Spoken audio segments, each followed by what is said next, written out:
ადამიანი ვერასდროს გახდება თუ კუჭნაწლავი აწუხებს. ვერასდროს ვერ მოიმატებს თუ კუჭნაწლავი აწუხებს. უამრავი ნევროზი.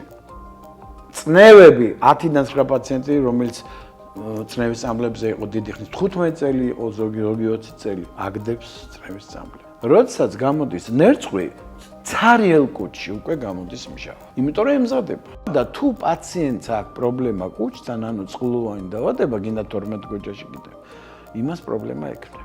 ანუ ეს მჟავა კიდევ უფრო აზიანებს და უნდა დაილიოს ყოველთვის მინერალური წყალი მხოლოდ ჭამამდე, ან ჭამიდან 2 საათის შემდეგ და საერთოდ მიჩნეულია, რომ სითხე არ შეიძლება მისი სეგმენტური მკურნალობა, არ შეიძლება სიმპტომების ეს დაუშვებელია და დანაშაულია, როცა მარტო ყაბზობას მკურნალობს ექიმი, ან გულძმარვას და ასე შემდეგ.